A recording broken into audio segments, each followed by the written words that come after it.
Are you ready to know what you don't know about social media? Well, then you're in the right place. This is the Seb Rust Show on Social Buzz on Air. Social Media Radio. Bringing you tips, tricks, tools, and extreme value. Broadcasting from our studio in Miami. And now, here's your host, Sebastian Rust.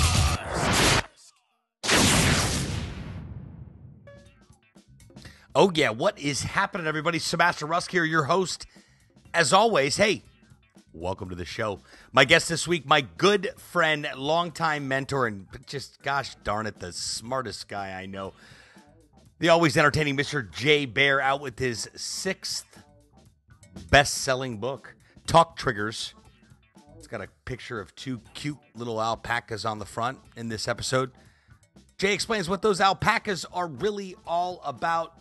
Jay understands what the customer sees and hears from a brand standpoint, and understands from a brand standpoint what you should be saying or doing in order to initiate that process. A talk trigger is something that you have coined for your business that people talk about all the time, regardless of whether or not they do business with you. Man, I hope you enjoy this episode as much as I enjoyed recording it. Here we go. Baer, what's happening, dude? Seb, fantastic to see you as always, brother. It's been too long. Way too long since I've seen your fancy, snazzy plaid suits, of which I can see right here. If you're watching on YouTube, you can see his snazzy blazer, and of course a flower on the lapel, which is an absolute must. Baer's flower on the lapel is to my ongoing love for bow ties. Yeah, I've been switching it out. So I had a bunch of different kinds. I had some silk ones and some wooden ones, which are pretty dope. But I found this lady on Etsy that makes these crocheted ones that are really, really cool. So that's going to be my new thing. And she makes 50 different colors. So, you just kind of mix and match. So that's my new thing. I love it. Absolutely love it. If you're listening to the podcast and you're wondering what in the world a crocheted little lapel flower looks like, head on over to youtube.com/social buzz TV under the Seb Rust Show replays. You'll be able to see Baer and I's beautiful face. So Jay, I saw the brand new book came out. Congrats. Thanks, man. Talk Triggers. I was trying to count up all of your books the other day. I could probably do it on my bookshelf behind me here. 6 is the official number. 6 is the official number. And because I know if you went off on a bit of a tangent with utility. Yeah, I did a couple vertical books on the utility concept, but this is the 6th book, Talk Triggers, the complete guide to creating customers with word of mouth. And it's got just a stunning pair of alpacas on the front cover. And yes, I guess we'll just kick things off right now. By the way, Talk Triggers was written by Baer and Daniel Lemon, co-wrote it together. Jay says all the funny stuff is him, and everything else is Daniel. It's available wherever books are sold. You can buy it online. You can buy a Kindle version. Walk into your favorite bookstore. Audible. Wherever you're consuming books these days. That's it. All the airport bookstores have it now, so you can find it. Yes, you can. So the alpacas on the front cover were brilliant. Yeah, so here's the thing, man. All right, it's a book about word of mouth, right? So Daniel and I were like, we should probably do something a little different here, because otherwise we're kind of hypocritical about this situation. Right. And we had an original cover designed by the publisher. And in fairness, it was partially art directed by us, and it wasn't good. It really was not good. And we sat around and we said, man, we got to come up with something. And Daniel just found that image of the 2 alpacas kind of whispering to one another, and he mocked up this cover. And he sent it to me, and I'm like, I think it's pretty dope. I'm like, let's send it to, our publisher. I'm sure they're going to say no because it's too weird. And we sent it, and they're like, yeah, we love it. And we're like, yeah. And they're like, yeah. And we're like, yeah. And they're like, yeah. And we're like, seriously? They're like, yeah. And boom, boom, boom. There you go. So I don't know this to be mathematically true, but I'm certainly pretty confident anecdotally that this is accurate, that this is the only major business book out there with alpacas on the cover. I love it. And hopefully we have another talk trigger too. If you look on the back of the book, we have another talk trigger. It says, satisfaction guaranteed. If you bought this book and didn't like it, go to talktriggers.com and send the authors a note. They will buy you any other book of your liking. And we will. So if you buy the book and you don't like it and you want like, I don't know, like a first edition Bible or something, we'll figure it out. We will track it down.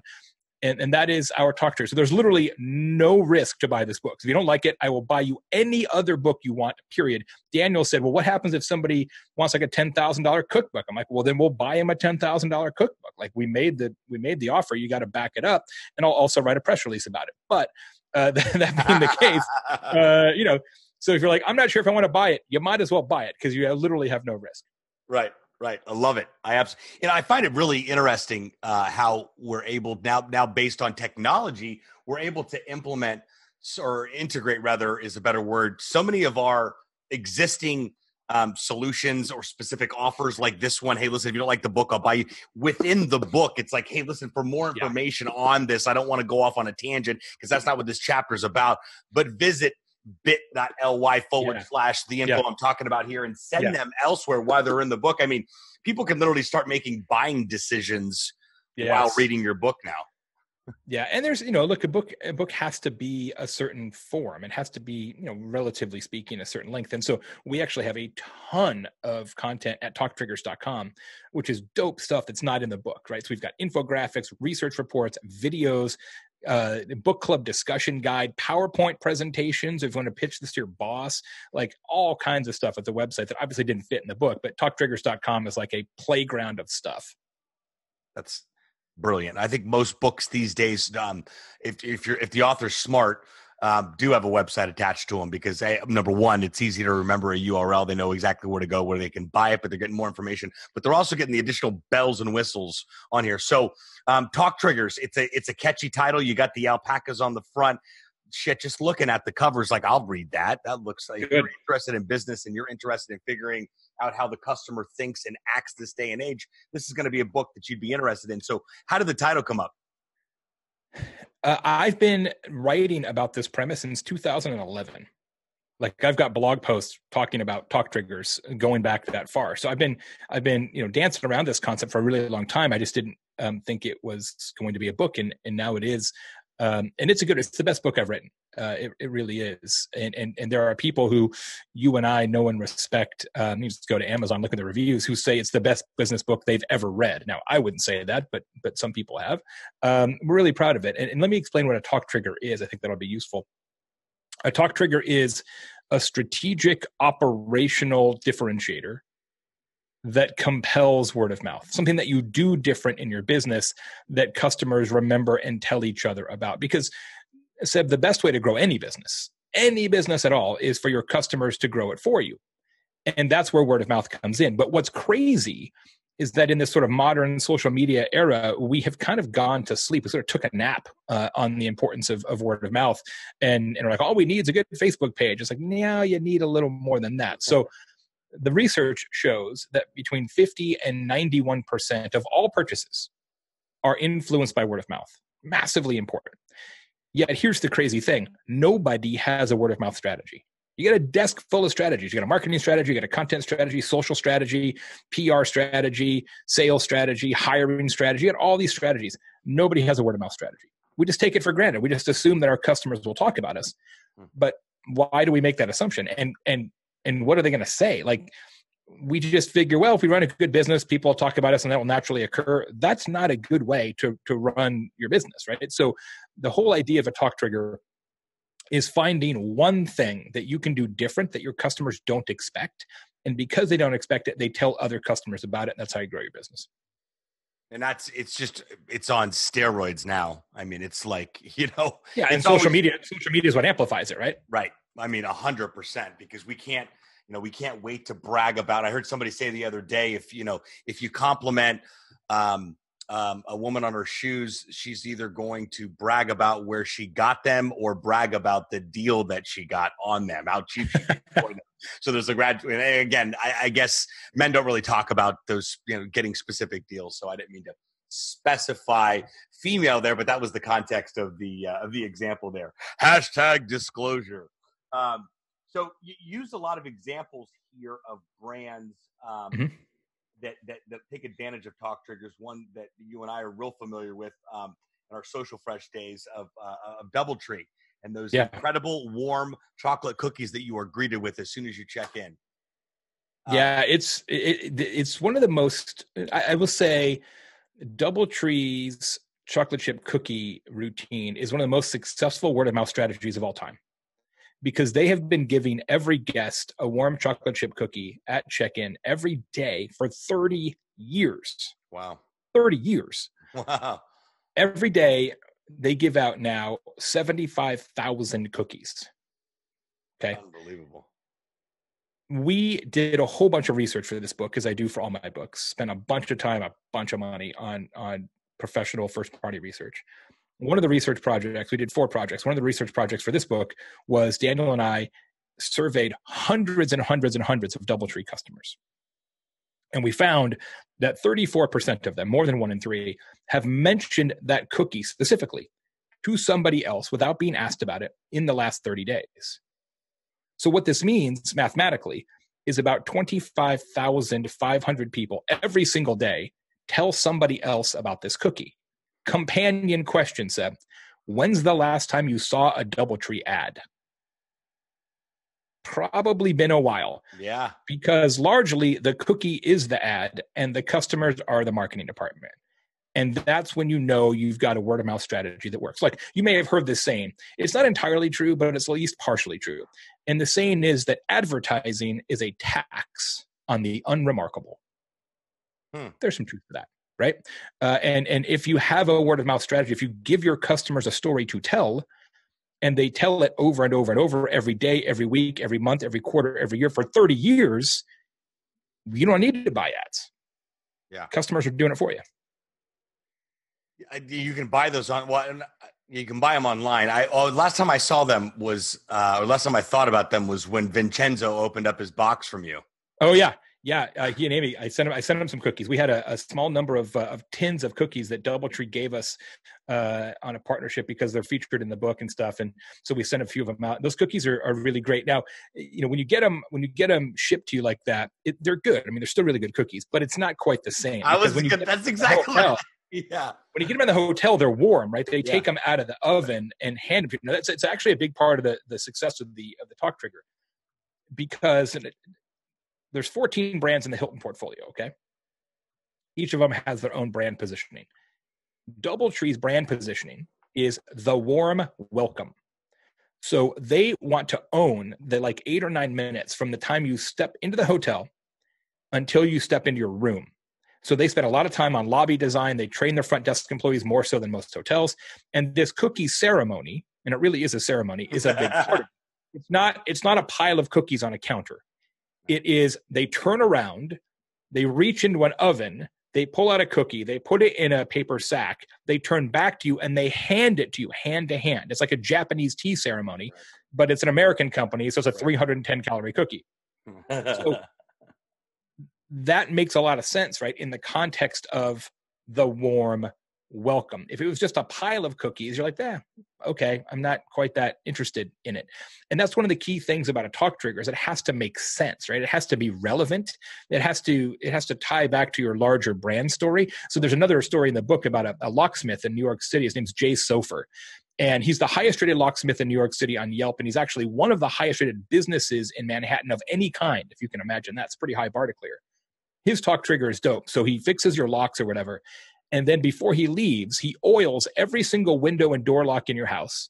And he does a security audit of all your doors and windows. And he does those for free, totally for free, just how he rolls, right? Amazing, super great. Now, let's imagine those last 2 stories were flipped, Seb. Imagine Jay Sofer finishes working on your locks. And he says, hey, Sebastian, would you like a chocolate chip cookie that I made in my locksmith van?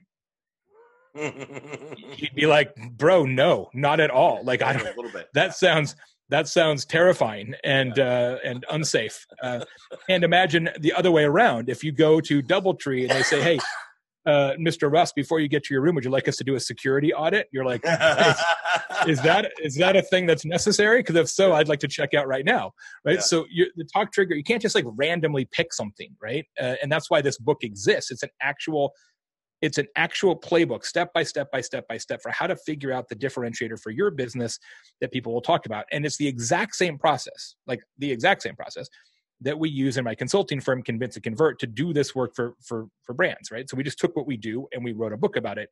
And that's the key. The wrong way to do this is to sit in a conference room and brainstorm and say, okay, let's come up with something crazy that we can do. That's not how you do this. This is a strategy with testing and math and a process. That's how you make it work right.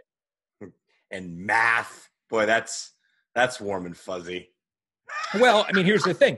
I mean, you can't just assume it's going to work. So our recommendation is always to come up with a handful of what we call candidate triggers. So potential talk triggers that you think might work, and then you test one.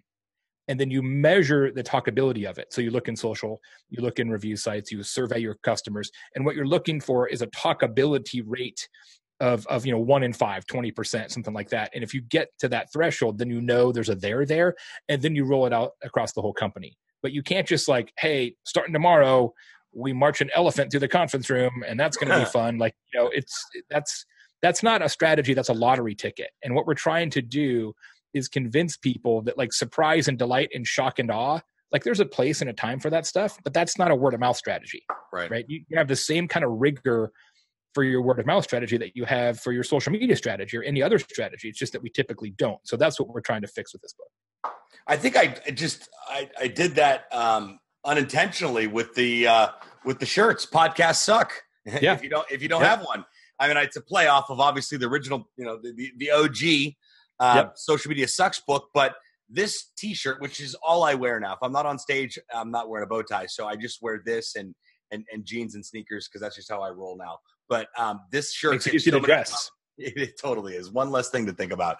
But this t-shirt gets so many conversations going because as people are approaching me, they're looking at me like, oh, this guy, like, podcasts suck and don't know anything about me. And if you know something about me, you actually know me. You're like, dude, that doesn't add up. Kind of like the original title of the book on there. And then as they get closer, they see the text that says, if you don't have one, I guess podcasts do suck. If you don't have one. At the gym, I work out in an Equinox, so it's a pretty high, it's a pretty good, high profile community. You have lots of attorneys and professionals, and you get these guys in there going, I listen to a lot of podcasts, and they're in the, they're in the locker room. I'm like, I'm going to get a return on an investment on this membership here. But I guess that is the talk trigger. I guess I didn't put those two together. Yeah, but, it's good. It's really good. What I would do is hand them out, right? I'd give them around to lots of people and spread that word. Well, that's what happened. I'll give you a story that's not in the book. This special exclusive for the show. Special exclusive, not in the book by Jay Baer on this Sebra show. I would tell you one of my favorite shirts that I used to have, but I think I outgrew it. Is your favorite band sucks, which is one of my favorite shirts I ever had. So I like that a lot. Back when I was a DJ, my shirt was your favorite band sucks. Anyway, so I was in Seattle giving a speech about talk triggers. Guy comes up to me. This is like, I don't know, a month ago. Guy comes up to me afterwards like, hey, do you know this story from Seattle? I'm like, I don't think so because I don't have any Seattle stories about this yet. He's like, okay, well, Jay, there's a doctor here in town. I'm like, all right. He's a surgeon. Okay. He only does vasectomies. And his name is Dr. Snip. And I'm like, okay, that's amazing. And he's like, but wait, there's more. That's not the talk trigger. I'm like, it's not. He's like, no, it gets better. I'm like, what? Seb, on the way out the door, every patient is given an engraved silver pocket knife. And on the knife, it says, Dr. Snip, vasectomy surgeon. Because so you can imagine you're hanging out with your boys, you're playing golf, you're on the boat, whatever, and you're watching football, and you open a beer, and you guys like, hey, dude, that's a sweet knife. Where'd you get it? Like, where'd I get this knife? I got it from Dr. Snip, the vasectomy surgeon. Like that is a strong talk trigger right there. Very, very much so.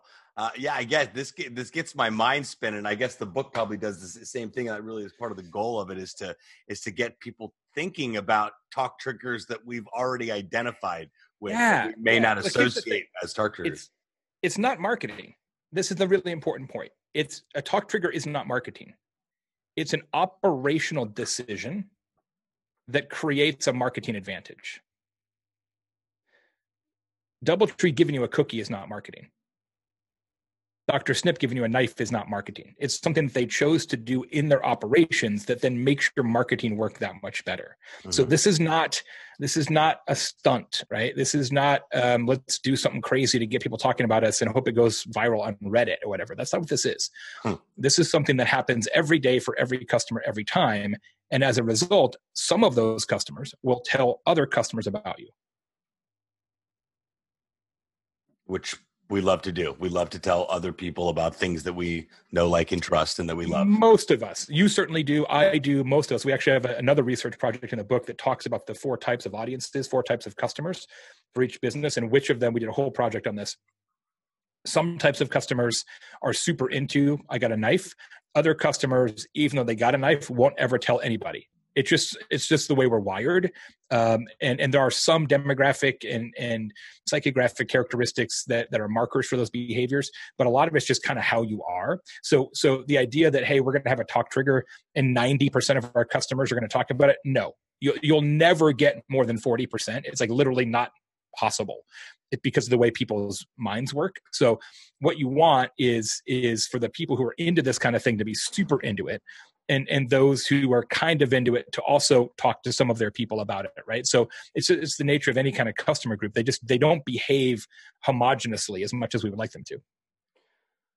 So your last book used to be a talk, and it was turned into a book, right? Hug Your Haters, yeah. Yeah. Okay. Yeah, this one too. Same thing. Same thing here. Okay, cool. Yeah, that was my next question. Was that? I got the what's it called? To Hug Your Haters. We didn't do an interview on that last one, but I got the what's it called copy. What were those before the book's out? What are they called? Oh, the advanced copies. Yeah. Galley copy. There you go. The galley copy. So talk triggers. I've done dozens and dozens of talks on this before the book was out, all over the world, and it's good. I like doing it that way. I think it makes the book better because I know I've got the stories refined and I kind of have the sequencing figured out and all that. So not most people don't write and do it that way, but that's just how I do it. Speech first, then. Well, of course, but you're putting a significant amount of time into putting your talk together. So yeah, for sure, absolutely. A lot of work that goes into that. I mean, of course, it's not the identical process on here. No, and the thing is, you do the talk different every time. Like that's the idea. At least that's my idea. That's how I do it. Like I never give the same talk exactly. I always like, okay, this one, what if we switched out this story, or this one, what if we switched the sequencing, or this one, you had a different end. Like it's, I think it's how comics do it too, right? Like you're always inserting new jokes every performance. And that's kind of how I think about speaking too. It's going to be 90% pretty solid at this point, because I've done this talk enough times that it's pretty solid, but the other 10%, I'm going to try something different every time, see what happens. Yeah, absolutely. Speaking of speaking, congrats on your induction to the Speaking Hall of Fame. Thanks very much. I was hoping for a bronze bust like the Pro Football Hall of Fame or something, but I didn't get any of that. I did get a large crystal trophy though, so I'll take that. That's great. I haven't been in the loop with NSA for a few years now, but I just talked to Ed Rigsby this morning, oddly enough. Yeah, great guy. Cigar Bank. Yeah. So he's doing an intensive in Vegas next month, and I had reached out and I said, Ed, have you started a podcast about cigars and speaking for associations yet? And he goes, no, but I've done 13 videos, so we're going to have a conversation next week. Nice. That's great.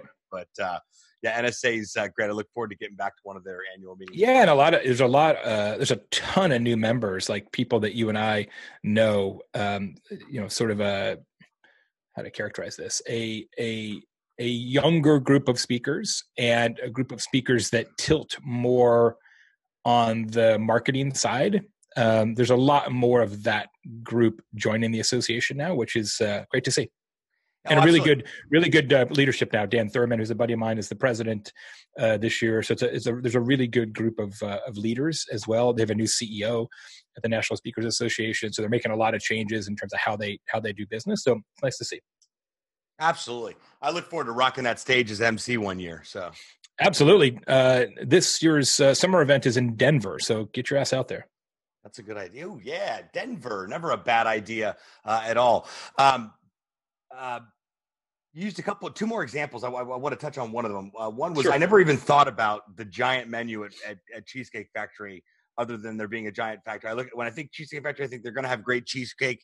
And I guess I do think about the menu. I think it doesn't really matter what you want; you can have just about anything at the cheesecake. It's absurd. They make chicken 85 kinds of ways, right? Which is like hard to fathom. Actually, we did the same kind of research for Cheesecake Factory. And found that 38% of their customers have told somebody about the menu and how giant it is. Worst place ever to be a server too, right? You're like, hey, you guys ready to order? Like, no, we're totally not ready to order. We won't be for a while. Why don't you go on break? And then we'll sort it out later. It's crazy. And it's funny, if you go to, one of my favorite things to do about once a month when I have like 5 minutes is I go on Twitter and I search Cheesecake Factory plus menu, because there's gold, man. There's just gold. My favorite one is still, we're reading the Cheesecake Factory menu from my book club. That's my favorite tweet. That's my favorite one, right? But there's tons and tons of them. People always talk about how stupid it is. Like, the menu is crazy. It really is. It really is. And they're still in business. But again, that's not marketing, right? That's an operational choice. Like, they've got a supply chain, they got to train chefs, they got to train servers, they got to print the menus. Like, that's an operational difference. It's not a stunt. And that's the key to the talk trigger system. I still use your example from utility about Colombia making an app to teach people how to tie knots. And they don't even sell rope. They don't sell rope. And sometimes your talk trigger can work like that, right? It's supposed to be relevant, right? And so knowing how to tie knots makes sense if you're an outdoorsman, even though they don't sell rope. So it has to be relevant, but it doesn't have to be spot on. Like, there's a company that I just came across this week called Gulf Coast Awnings, and they make pool enclosures, which I guess is really popular in Florida, right? You've got like a whole like a cage over your pool. Yeah. I guess to keep bugs out, or right. Yeah. Now they don't, but to keep bugs out or kids out or whatever. And so they operate all up and down the coast. So when they finish a new project, they don't tell anybody about this. They just do it, which is a great talk trigger because nobody expects it. They leave like one of those fake owls on top to kind of scare birds away, so birds aren't shitting on the thing. But the customer doesn't know. The customer doesn't know about it, so they come out and like, bro, where did this owl come from?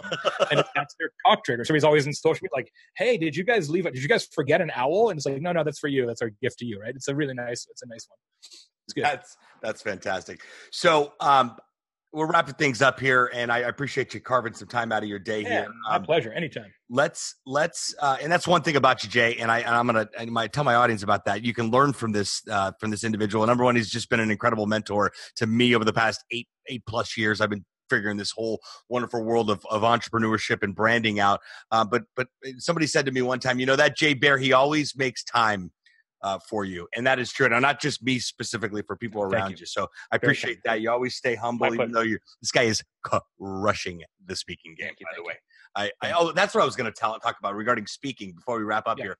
I'm reading a book right now called, it's in my gym bag, The Breakthrough Speaker from Smiley, forget what the kid's name is, but Smiley something. Anyway, I found it through a post.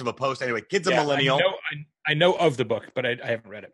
Yeah. So his whole thing is like, listen, they think millennials are just, self-entitled me's, but it's a whole different game. I was in a miserable job working for the government, and now kid makes a couple $100,000 a year, as a keynote speaker. But it's fun to watch that generation start to develop. And as you said, we're getting a younger generation in NSA, which is great because he really drives the point home. He calls them BOWM, BOWM, that the speaking industry is full of bald old white men and with bad suits and dimples. And I tend to concur with a lot of that, but a lot of it is changing. And he's talking about everything from bad suits to PowerPoints with clip art to the whole nine, to actually, the reason the entire landscape of the speaking industry is changing is because people are actually showing up with real, tangible stories and things of matter that are changing our world,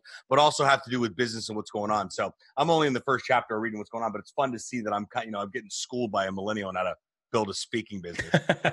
Yeah, it's good. There's a lot of really talented young speakers out there, which keeps old dudes like me on their toes. Absolutely. Brian Fanzo. See you, Fanzo, out there doing his thing.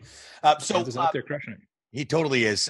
So at any business out there, we work with a lot of small, medium-sized businesses locally here in Miami to get their video game on point, and then we work with brands for their podcast stuff. But what's your number one bit of advice to small, medium, large-sized businesses, entrepreneurs, solopreneurs on identifying their talk trigger? Yeah, so there's a whole system in the book, 6-step process that you definitely need to follow. As I mentioned, the worst way to do this is to brainstorm it, because if it was that easy, you already have one.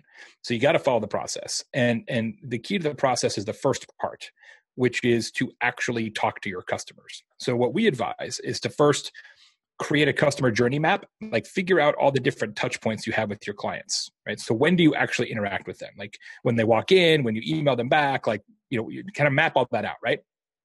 Then you want to go talk to some customers. We recommend that you talk to 3 different groups of customers: new customers, longtime customers, and lost customers. Okay?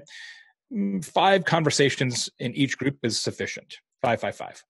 What you're going to do in that conversation is you're going to ask them, okay, these are the kind of key touch points that we think. You walked in the office, we sent you a proposal, we had a post-proposal phone call, whatever is true in your business, right? For each of those points, Mrs. Customer, what did you expect would happen? What you're trying to create is an expectations map, because once you know what your customers expect at each stage, then you know by definition what they do not expect. And that gap between what they expect and what they don't expect, that's where the gold is. That's where the talk trigger lives, in that hole between what they expect and what they don't expect, because we don't talk about stuff we expect. We talk about things we don't expect. Like, I don't know everybody listening or watching. I'm sure I know some of you, but I know this for a fact. Nobody ever says, hey, let me tell you about this perfectly adequate experience I just had. Right? Why? Because that's a shitty story. It's not a story worth telling. Right. So you've got to do something. It doesn't have to be big. It's look at DoubleTree. It's a chocolate chip cookie. Dude, they're not giving away a plane. It's a chocolate chip freaking cookie, right? So it doesn't have to. It's a silver pocket knife. It doesn't have to be giant. It's a podcast sucks T-shirt, right? And it doesn't have to be a giveaway either, I should say. But in many cases, it is. It doesn't have to be big. It just has to be something that your customers do not expect. One thing. Just do one thing they don't expect and do it consistently every day, every customer, every time. And if you did it right, they'll talk about it, and that will help you grow your business at essentially no cost. Boom. Those are nuggets of wisdom right there, business owners, entrepreneurs. It works. I'm telling you, it works. You are. Talk Triggers is the name of the book. Jay Baer. Baer is spelled wrong, as Jay would say, Baer. You can follow Jay at JBaer. Talk Triggers is available wherever books are sold, both online and offline. Don't walk to Amazon, which means you're just going to pull up your browser and buy the book on your okay. But go to talktriggers.com. There's tons of free stuff. Tons of stuff. Tons of stuff on there. And for those of you tuning in on YouTube, watching the replay, well, you must be bored because you're flipping through old YouTube videos. But for those of you tuning into the show here, Jay, that sound means that we're out of time here. But I appreciate you taking time to hang out and talk about the brand new book here. I can't wait to dig into it. I've been reading lately. I've been a reader. I'm a published author, but I've been forcing myself to read lately. How's that work? I love it. I think you're going to like this one. I really do. We're really happy with it, and the reviews have been incredible. I'm just blown away by the reaction to this book. So I think you'll like it. Yeah, I'm fired up about it. Hey, remember, Talk Triggers is available wherever books are sold. If I haven't already mentioned that at all, listen, podcasts suck if you don't have one. Keep that in mind, too. More information at podcastlaunchlab.com. In fact, I released my brand new 9-module course this week. It's all free. Free podcastlaunchclass.com. Hey, I'm Sebastian Rusk, signing off from our studio here in beautiful downtown Miami. We'll talk to you next time.